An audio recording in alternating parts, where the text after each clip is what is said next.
সুপ্রিয় শিক্ষার্থীবৃন্দ, অনলাইন ক্লাসে তোমাদের সবাইকে স্বাগতম।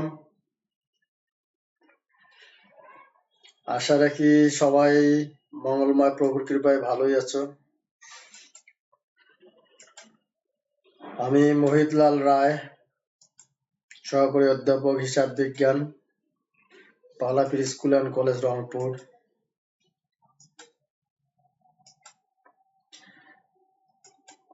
আজকে আমরা প্রায়োগিক সমস্যার 2 নম্বরে যাব।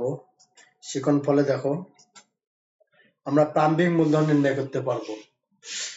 আমরা কিন্তু আগেই মূলধনের ডেফিনিশন তোমাদের দিয়েছি, যে মূলধন হলো ব্যক্তিগত টাকা সম্পদ যদি প্রতিষ্ঠানে নিয়ে আসা হয় সেটাকে নাম হলো মূলধন। এবং মূলধন আমরা বলছিলাম 3 ধরনের। প্রারম্ভিক মূলধন, শুরুতে যে মূলধনটা মানে প্রারম্ভিক কথার অর্থ হলো শুরু। প্রারম্ভিক মূলধন এই মূলধনে না হয় পরবর্তীতে যদি আবার মূলধন আনা হয় সেটাকে বলা হয় অতিরিক্ত মূলধন। এবং বছর শেষে যে মূলধনের পরিমাণটা থাকে সেটাকে বলা হয় সমাপনী মূলধন। তাহলে মূলধন হলো 3 ধরনের। আর মূলধনের ডেফিনেশন কি হলো? ব্যক্তি বা প্রতিষ্ঠান ব্যক্তিগত টাকা প্রতিষ্ঠানে লাগালে সেটাকে বলবো আমরা মূলধন। ওকে, হিসাব সমীকরণে উপাদানের প্রভাব নির্ণয় করতে পারবে, এটা আমরা গতদিনও করাইছি, আবারও আছে, মানে ডিভিশনের মধ্যে থাকবে। হিসাব সমীকরণের প্রভাব নির্ণয় করবো, উপাদানের প্রভাব নির্ণয় করতে পারবো, হিসাব সমীকরণের প্রভাব নির্ণয় করতে পারবো। আচ্ছা, ভালো কথা।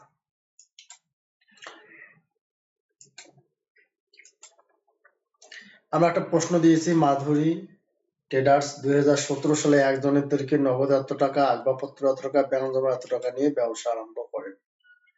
জ্যোতি ট্রেডার্সের নিকট 1 লাখ টাকার পণ্য ক্রয়ের প্রস্তাব করেন। অফিসের প্রয়োজনে, ব্যবসার প্রয়োজনে, কারবারের প্রয়োজনে ব্যাংক হতে উত্তোলন। আর আমরা বারবার বলি, এই যে ব্র্যাকেটের মধ্যে যে কথাটা পাবা, এই যে ব্র্যাকেটে আছে ব্যাংক হতে উত্তোলন, এই প্রশ্নটাও যা এটা তা। তার মানে এই প্রশ্নটা কত ভাবে হতে পারে? আসতে পারে অফিসের প্রয়োজনে ব্যাংক হতে উত্তোলন, ব্যবসার প্রয়োজনে ব্যাংক হতে উত্তোলন, কারবারের প্রয়োজনে ব্যাংক হতে উত্তোলন, নতুবা বলতে পারে শুধু যে ব্যাংক হতে উত্তোলন 10,000 টাকা। সেম আনসার হবে। ওকে, নিজ প্রয়োজনে উত্তোলন, বা বলা থাকতে পারে ব্যক্তিগত প্রয়োজনে উত্তোলন, বা শুধু নগদ উত্তোলন, বা বলা থাকতে পারে আয়কর প্রদান, জীবন বীমা প্রিমিয়াম প্রদান, মালিকের মেয়ের কলেজের বা স্কুলের বেতন প্রদান, একই কথা। আশা করি এগুলো তো তোমাদের অফিস কর্মচারীদের বেতন প্রদান, একই রকম আলোচনা। নগদে পণ্য বিক্রয় 10,000, চেকে পণ্য বিক্রয় 5,000, এগুলো আমরা অনেক আগেই করেছি। ধারে মণিহারি ক্রয়। এখন এখান থেকে আমরা চাইলাম ক, প্রারম্ভিক মূলধনের পরিমাণ নির্ণয় করো। তাহলে আমরা কি করব? প্রারম্ভিক মূলধন নির্ণয় করব। তা প্রারম্ভিক মূলধন নির্ণয় করব, যেটা আমরা গত দিনে মনে হয় উপযুক্ত লেনদেনগুলির উপাদানের প্রভাব করব। আর উপযুক্ত লেনদেনগুলো হিসাব সমীকরণ তৈরি করব, হিসাব সমীকরণের প্রভাব দেখাবো, বিবরণী ছক, টেবুলার শীট, প্রমাণ করো এ সমান এল প্লাস ওই। এই যে আমাদের উদ্দীপক গুলো দিই, আমাদের তৈরি উদ্দীপক গুলো বলি, এখানে ইন্টারমিডিয়েটে আমি শুরুতে বলছি একটা জিনিসের অনেকগুলো নাম থাকতে পারবে, সেই নামগুলো তোমাদের কিন্তু জানতে হবে। এখানে দেখো, এটাকে কত ভাবে বলা থাকতে পারে। গ নম্বরটা দেখো, যদি শুধু বলে যে হিসাব সমীকরণ তৈরি করো, ওই অ্যান্সার হবে। হিসাব সমীকরণের প্রভাব নির্ণয় করো বা দেখা হয়, এই অ্যান্সার হবে। যদি বলে বিবরণী ছক, বিবরণী ছকের ইংরেজি হলো টেবুলার শিট, যে বিবরণী ছক তৈরি করো বা টেবুলার শিট তৈরি করো, একই অ্যান্সার হবে। নতুবা যদি পড়লে প্রমাণ করো এ সমান এল প্লাস ওই, এই কথাটা আরো একভাবে বলা যেতে পারে, যে প্রমাণ করো মোট সম্পদ সমান মোট দায় প্লাস মালিকানা সত্ত্ব। আচ্ছা, যাই হোক, প্রশ্নটা এই, আচ্ছা প্রশ্নটা আমি ধারণ করি, প্রশ্নটা লাগবে এখন, তাহলে আমাকে একটু ব্যাগে যেতে হচ্ছে, ব্যাগে যে প্রশ্নটা নেই। আচ্ছা,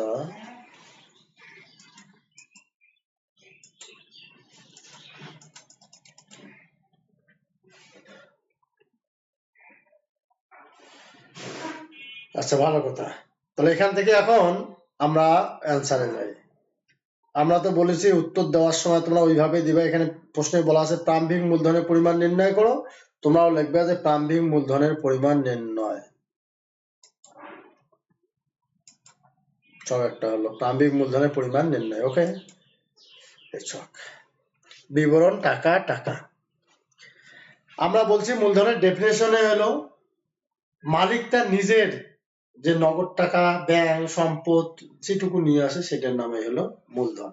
তাহলে এখানে আমরা মূলধন কত পাচ্ছি, নগদ 1 লাখ, আসবাবপত্র 40,000, ব্যাংক জমা নিয়ে আসছে 60,000, এটা টোটালে হবে 1,40,000 60,000, তাই 2 লাখ টাকা। মূলধনের পরিমাণ হবে 2 লাখ টাকা। ওকে, আর কিছু বলার আছে?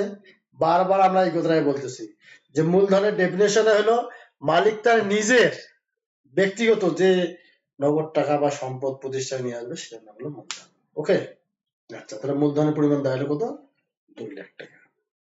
আর কোনো অ্যান্সার বলা আছে? এটা অবশ্যই পরীক্ষা থাকবে, শিওর থাকবে যে প্রারম্ভিক মূলধনের পরিমাণ নির্ণয় করো। তাহলে শুরুতে যে নগদ টাকা সম্পদ মালিক নিয়ে আসবে ওগুলো হলো তার প্রারম্ভিক মূলধন। আচ্ছা,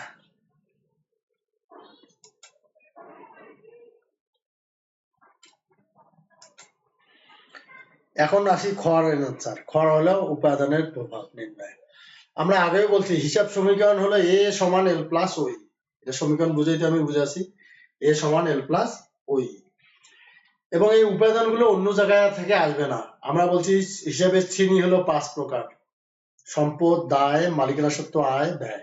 5টা: সম্পদ, দায়, মালিকানা সত্ত্ব, আয়, ব্যয়। যেগুলো সম্পদ শ্রেণীর সময় বলবো আমরা সম্পদ, কিন্তু আমরা হিসাব সমীকরণের উপাদানের সময় বলবো তাকে এ। যাহা সম্পদ তাকে আমরা উপাদানের সময় কি বলবো, এ। যাহা দায় শ্রেণীর সময় দায়, কিন্তু উপাদানের সময় আমরা বলবো এল। আর যাহা মালিকানা সত্ত্ব তাকে বলবো ওই, যাহা আয় তাকেও বলবো ওই, ব্যয়কে বলবো ওই। তাহলে হিসাবের শ্রেণী হলো কটা, 5টা। সম্পদকে আমরা বলবো এ, সম্পদকে কি বলবো, সম্পদকে বলবো এ। দায়কে বলবো এল, দায়কে বলবো এল। 2টে গেল, আর 3টে থাকলো। কি কি থাকলো, মালিকানা সত্ত্ব, আয়, ব্যয়। 3টেকেই বলবো আমরা ও ই। তাহলে আমরা যদি তোমাদের বলি যে হিসাব সমীকরণের উপাদান কয়টা, উপাদান হলো 3টা, এ, এল, ও, ই। সম্পদ হলো এ, দায় হলো এল, আর মালিকানা সত্ত্ব, আয়, ব্যয়, 3টাই হলো ও, ই। একটা ছকের মধ্যে করব আমরা। ছকটা হলো এই যে তারিখ, বিবরণ, উপাদানের প্রভাব। ওকে, তারিখে গেল। বিবরণে আমরা যে পক্ষ, এতদিনে যে পক্ষ নির্ণয় করলাম সেটাই আসবে। আমরা তো পক্ষের সময় বলছি মালিক যে আইটেম গুলো নিয়ে আসবে সেগুলো সব হবে ডেবিট। তাহলে নগদান হিসাব ডেবিট, আসবাবপত্র ডেবিট, ব্যাংক হিসাব ডেবিট, আর মূলধন হিসাব হবে ক্রেডিট। ওকে, এগুলো তো আমাদের আগের ওই যে ডেবিট ক্রেডিট নির্ণয়ে আমরা শিখেছি, সেই জিনিসগুলো এখানে। এখন নগদান কি, নগদান আমরা জানছিলাম শ্রেণীর সময় হলো সম্পদ, তাহলে এখানে আমরা বলবো এ। আসবাবপত্র সম্পদ, এখানে হবে এ। ব্যাংক সম্পদ, তাহলে আমরা লাগবো এ। মালিকানা সত্ত্ব হলো ওই, মূলধন হলো মালিকানা সত্ত্ব, অতএব আমরা লাগবো ওই। এগুলো তো কোনো সমস্যা। আর এখানে যদি শ্রেণী চাইতো তাহলে এখানে লিখতাম সম্পদ সম্পদ সম্পদ মালিকানা সত্ত্ব। তা আমরা বললাম যে শ্রেণীর সময় যাহা সম্পদ তাকে আমরা উপাদানে লাগবো এ। আচ্ছা, আর উপাদান আমাদের লেখা শেষ। তাহলে উপাদান হলো আমার কি কি উপাদান হলো এ, ও, ই। এই তো উপাদান হলো এ, এ, ও, ই। এখন হলো প্রভাব, উপাদানের প্রভাব। প্রভাব কথার অর্থ হলো পরিবর্তন। প্রভাব হলো পরিবর্তন। পরিবর্তন বলতে বুঝাবে এখানে হ্রাস না বৃদ্ধি। এখানে একটা নরমালি সূত্র আছে এবং এই সূত্রটা আমরা আগেও শ্রেণীর সময় তোমাদেরকে বলছি, আবারও বলতেছি শুনো। এ ডেবিট হলে হবে বৃদ্ধি, বা বৃদ্ধি পেলে হবে ডেবিট। এ অলওয়েজ বৃদ্ধি পেলে কি হবে, ডেবিট। আর জানার দরকার নাই। কেন জানার দরকার নেই? তাহলে হ্রাস পেলে কি হবে, বিপরীতটা হবে, হ্রাস পেলে হবে ক্রেডিট। তাহলে আমরা সূত্র জানলাম, এ বৃদ্ধি পেলে কি হবে, ডেবিট, বা ডেবিট হলে কি হবে, বৃদ্ধি, ডেবিট হলে বৃদ্ধি, আর ক্রেডিট হলে কি হবে, হ্রাস। আর দুইটা যে উপাদান থাকলো এল, ওই, এল এবং ওই, ও দুটা বিপরীত হবে। ও দুটা কি হবে, বিপরীত হবে। বিপরীত কথার অর্থ কি রকম দেওয়া হচ্ছে, এখন এল আর ওই যদি ডেবিট হয় তখন হবে হ্রাস, ক্রেডিট হলে হবে বৃদ্ধি। ক্লিয়ার? আরেকবার শুনে নাও। এ ডেবিট হলে বৃদ্ধি, ক্রেডিট হলে কি হবে, হ্রাস। আর এল আর ওই বিপরীতটা, ডেবিট হলে হবে হ্রাস, ক্রেডিট হলে হবে বৃদ্ধি। আচ্ছা, তাহলে এ এখানে তো আমাদের এই তিনটাই এ এ এ তিনটাই ডেবিট, তাহলে এ ডেবিট হলে কি হয়, কি বলা হলো, বৃদ্ধি। তো এ ডেবিট হলে বৃদ্ধি, সেজন্য লাগবে এ বৃদ্ধি। এখানে কিন্তু হ্রাস লেখা আছে, ঝোঁকের মাথা হয়ে গেছে, দেখো এটা কিন্তু বৃদ্ধি হবে, এটা কেটে দাও, হ্রাস না, এটা হবে বৃদ্ধি, তারপরে এটা হবে বৃদ্ধি।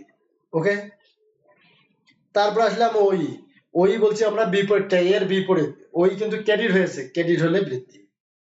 ওকে, আর হিসাব বিজ্ঞানের ব্যাপারটা হলো এই, আমরা বারবার বলছি যে হিসাব বিজ্ঞান একটা বোঝার বিষয়, একই জিনিসের পুনরাবৃত্তি হবে, তুমি এই জায়গায় বোঝো নাই, পরেরটাতে আবার রিভাইজ হবে।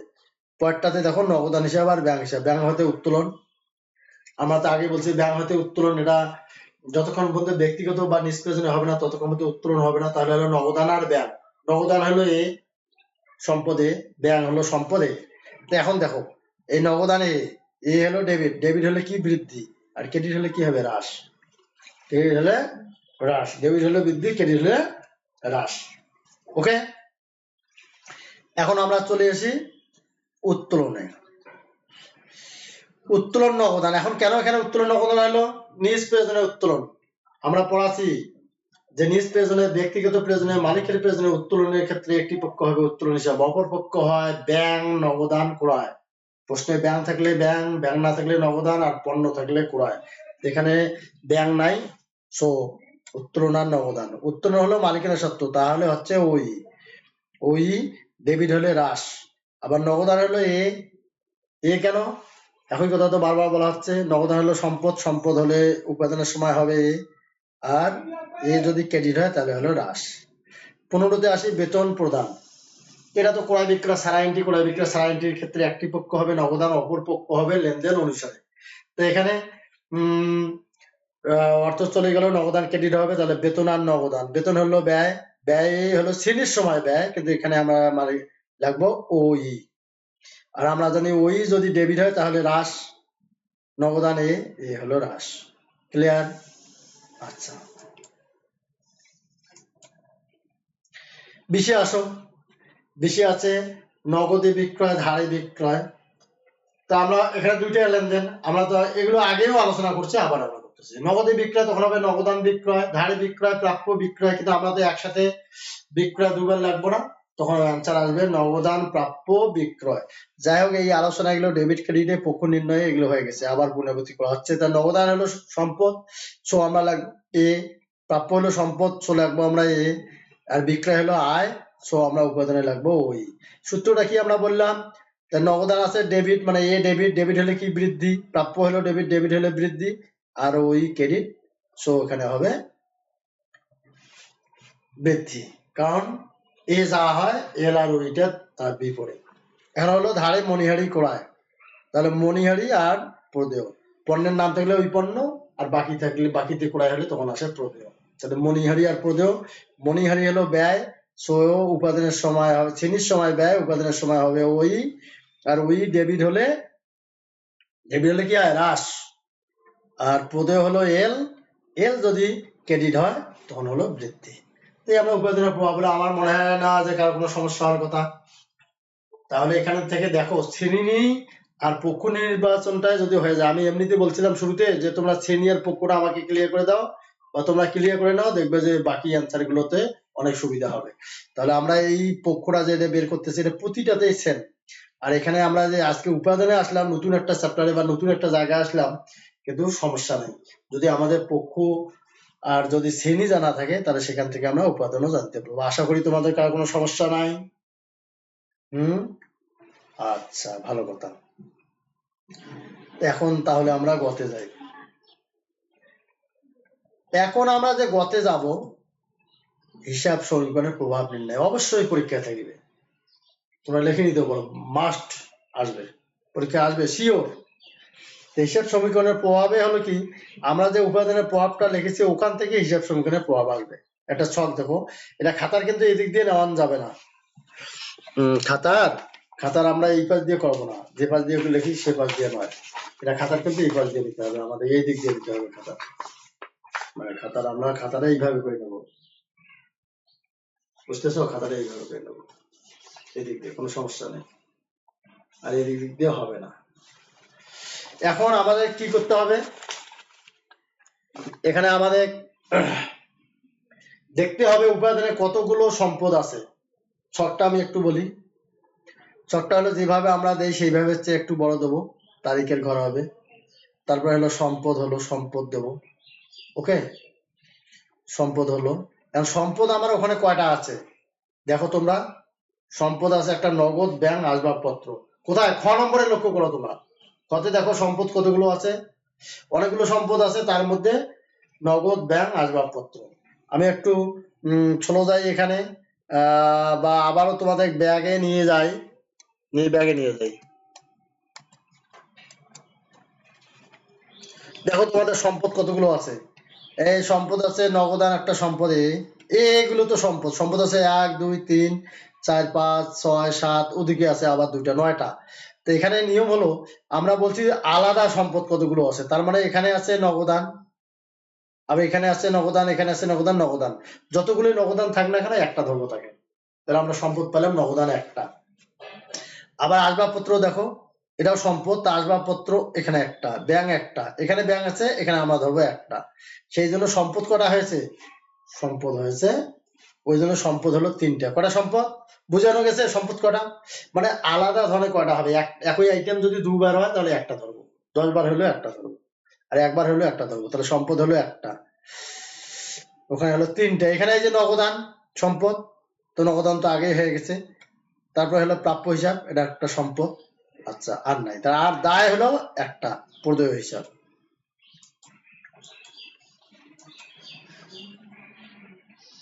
ওকে, দায় হলো প্রদেয় হিসাব।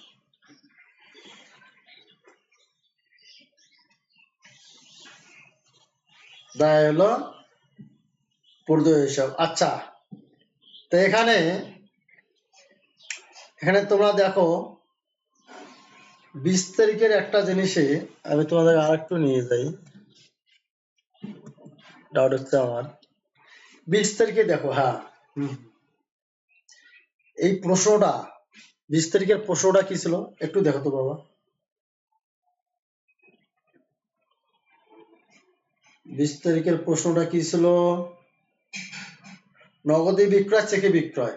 হ্যাঁ হ্যাঁ হ্যাঁ, দেখছো, এই জন্য ডিভাইস না করলে হয় না। নগদে বিক্রয়, চেকে বিক্রয়, তোমরা একটু কাজ করে নাও। নগদান এটা প্রাপ্য হবে না, এটা কিন্তু ব্যাংক হিসাব হবে, এখানে হবে ব্যাংক হিসাব। নগদান হিসাব, ব্যাংক হিসাব, এটা ব্যাংক করো, প্রাপ্য কেটে দিয়ে ব্যাংক করো। কারণ নগদে বিক্রয়, চেকে বিক্রয়, চেক হলে ব্যাংক হবে। তাহলে আমরা এখানে সম্পদ পেলাম কটা? 3টা, নগদান, ব্যাংক আর আসবাবপত্র। তাহলে এটাকে প্রাপ্য করো, প্রাপ্যটাকে ব্যাংক হিসাব করো। তাহলে আলাদা সম্পদ আমরা পেলাম কটা? 3টা, নগদ, ব্যাংক, আসবাবপত্র। সেই জন্য এই যে সম্পদ, এই জায়গা থেকে এই জায়গা হলো সম্পদ, আমরা 3টা করতে পেলাম তখন, নগদ, ব্যাংক, আসবাবপত্র। এটা হলো তারপর এখানে সমান চিহ্ন দেবো আমরা, সমানের জন্য ঘটা করে। তারপর হলো দায়, এল হলো দায়।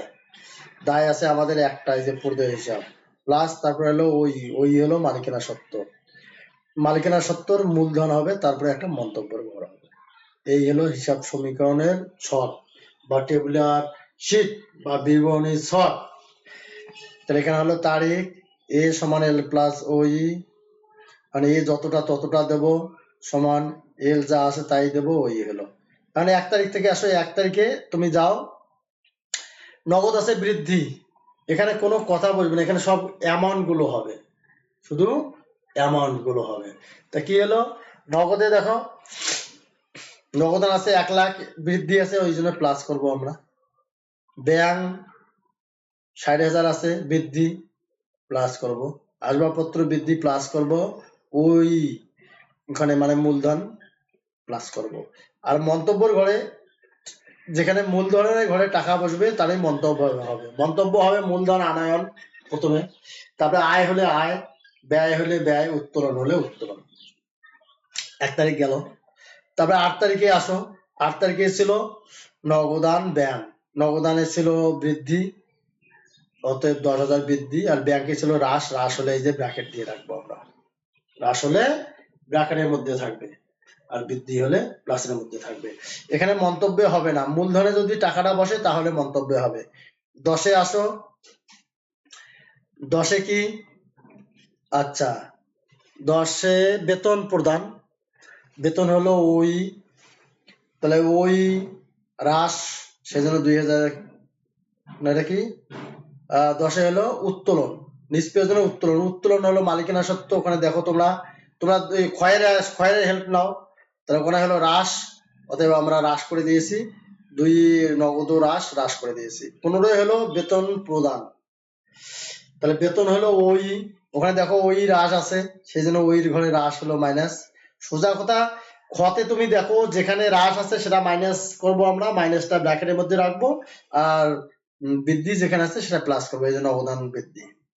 20-এ আসো, 20 নগদান বৃদ্ধি আছে, তারপরে প্রাপ্য জায়গাতেও আমরা ব্যাংক লিখতে বললাম, ব্যাংক বৃদ্ধি, আর মালিকানা সত্ত্ব আছে বৃদ্ধি। মন্তব্য হলো আয় বা বিক্রয়, দুইটা যে কোনো একটা লিখলেই হবে। 25-এ আছে কি দেখো, আচ্ছা 25-এ হলো মণিহারি ক্রয় ধারে, তাহলে মণিহারি হলো ওই, অতএব ওই হলো হ্রাস। দেখো 25-এ তোমরা খতে যাও, খতে যেয়ে দেখো হ্রাস লেখা আছে, ওই হ্রাস, অতএব আমরা মাইনাস করলাম 2000, আর পদেও আছে বৃদ্ধি, ওই জন্য পদের ঘরে আমরা প্লাস করলাম, প্লাসটা লেখা লাগবে না, আর হ্রাস হলে সেটাকে মাইনাস ব্র্যাকেট দিয়ে রাখতে হবে। এখন আমরা নগদ এটা টোটাল করবো, 1,10,000, 1,10,000, 2,000 বাদ দেবো, 98,000, 98,000 থেকে আমরা 12,000 বাদ দেবো, 86,000, 96,000, আর এখানে হলো 10,000, এই হলো টোটাল হলো 1,06,000, এই যোগফলটা আসলো আমার 1,06,000, 1,06,000। তারপরে আবার এটাতে আসি, 60,000 থেকে 10,000 বাদ 50,000, 50,000, 55,000, 55,000, 40,000, 40,000 নামবে। এখন এই তিনটে আবার যোগ করবো, হলো 2,01,000, তার মানে সমস্ত এইগুলো মিলিয়ে হলো আমার 2,01,000। তারপরে আসলাম সমান, এখন পর্দেও একটা অ্যামাউন্ট আছে 2,000, 2,000 নামে নিয়ে আসলাম, আবার মূলধনে ওই রকম আসবো, 2 লাখ থেকে 2,000 বাদ 98,000, 98,000 থেকে 12,000 বাদ দেবো, 15,000 যোগ করব, আবার 2,000 বাদ দেবো, তখন হবে 1,99,000, 1,99,000, আর এই 2,000 যোগ করলে হবে 2,01,000। এপাশেও 2,01,000, এপাশেও 2,01,000, নিচ দিয়ে দুইটা সমান চিহ্ন দিবা। এখন দেখো আমরা মিলাই দিয়েছি, সম্পদ হলো 2,01,000, 2,01,000 সম্পদ হলো আমার 2,01,000, আর সমান সমান এল প্লাস ওই হলো 2,01,000, এই যে হিসাব সমীকরণটা মিলে গেল, 2,01,000, 2,01,000। এই জন্য এখানে হলো এটার নাম হলো হিসাব সমীকরণ বা প্রমাণ করো এ সমান এল প্লাস ওই। ক্লিয়ার? তো মূলত এটা কোনো ব্যাপারে নয়, এটা আমরা আরো দেখাবো পরবর্তীতে। এটা কিন্তু খ নম্বরটা থেকেই নিয়ে আসছি, শুধু শক টাকাটা বুঝলেই হবে। শক টাকাটা আরেকবার বলি, তারিখ, সম্পদ হবে এখানে ততটা শক হবে যতটা আলাদা আলাদা সম্পদ থাকবে। ওকে, যেমন এখানে আলাদা সম্পদ আছে 3টে, নগদ, ব্যাংক, আসবাবপত্র। নগদ 4 বার থাক, কিন্তু ধরবো আমরা একটা, ব্যাংক 5 বার থাক, ধরবো একটা, পর্দেও দায় ছিল একটা, আর মালিকানা সত্ত্বের বেলা তুমি যতটায় থাক একটা ঘর হবে, আর একটা ঘর হবে মন্তব্যের। ওকে, মন্তব্যের ঘরে যদি মূলধনের টাকা বসে তখনই তার মন্তব্য হবে, যেমন এখানে কোনো মূলধনের টাকা বসে না, আর মন্তব্য নাই, যেখানে মূলধনের টাকা বসবে সেখানে মন্তব্য হবে। আমরা তোমাদের হিসাব সমীকরণের বর্ধিত রূপের সময় পড়াছিলাম যে ওই সমান হলো সি প্লাস আর মাইনাস ই মাইনাস ডি, তার মানে ওই সমান হলো সি হলো ক্যাপিটাল, আর হলো রেভিনিউ বা আয়, ই হলো এক্সপেন্সেস বা ব্যয়, ডি হলো ড্রয়িং বা উত্তোলন। এই মন্তব্যের সময় 4টে কথাই হবে, মূলধন, আয়, ব্যয়, উত্তোলন। এবং আয় ব্যয়ের সময় তোমরা একটা কাজ করতে পারো, আয় ডাইরেক্ট না লিখে কি আয় সেটা লিখে দিতে পারো, ব্যয়টা কি ব্যয় সেটা লিখে দিলেও হবে। ওকে, শুধু যদি ব্যয় লেখো তবুও হবে, আর ব্যয়টা যেমন ছিল এখানে বেতন খরচ, তো বেতন খরচ লিখলেও হবে, দুইটা লেখার প্রয়োজন নাই। আশা করি তোমরা বুঝছো, এবং আমরা তো অবশ্যই বললাম যেটা অবশ্যই পরীক্ষায় থাকবে। তা ঠিক আছে, আমরা আজকে তোমাদের দিলাম, যদি কোনো সমস্যা আমরা বলিও, এবং এটা আমরা বললাম যে আরো একবার দেবো, নেক্সট 3 নম্বর যে আমি প্রশ্নটা আনবো সেটা তো দেবো। বাড়ির কাজ তোমাদের একটা দিলাম, আচ্ছা বাড়ির কাজটা তোমরা করবা, সবগুলো এখানে জানা, আমরা যে পক্ষ নির্ণয় করছিলাম ওখান থেকেই, এই যে বাড়ির কাজটা তোমরা করবা, কোনো সমস্যা হলে জানাবা। আচ্ছা।